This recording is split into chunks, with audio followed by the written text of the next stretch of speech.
স্বাগত মোৰ অন্যতম ব্লগলৈ। তো গাইজ আমি গৈছোঁ এতিয়া বগামাটিত।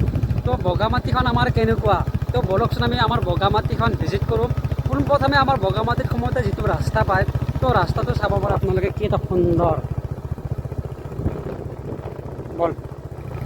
তো আপোনালোকে দেখিছে এইখন হ'ল ভূটান পাহাৰ, যিটো এটা প্ৰাকৃতিক সৌন্দৰ্যটো, এইটো এটা আচৰিত প্ৰাকৃতিক সৌন্দৰ্য। মাটিখন আমাৰ কেনেকুৱা, তো আপোনালোকে যিখিনি বগামাটিৰ ভিতৰত চাব পাৰে এনেকুৱা।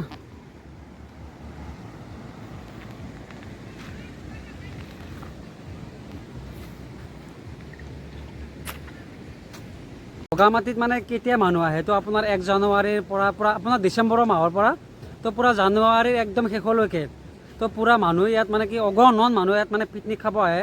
তো বহুত দূৰৰ উকিয়াম হুকিয়ামৰ পৰা দুনিয়াৰ মানুহ আহে, বহুত জেগাৰ পৰা মানুহ মানে ইয়াত বগামাটি অকল পিকনিক খাবৰ কাৰণে আহে। তো আপোনালোকেও আহিব পাৰে, বগামাটি এখন টুৰিষ্ট প্লেচ। তো ধুনীয়া ঠাই, মানে কি ইয়াত প্ৰাকৃতিক যিটো সৌন্দৰ্যটো পাব আপোনালোকে।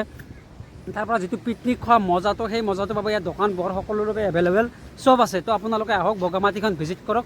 তো জয় অসম, ধন্যবাদ।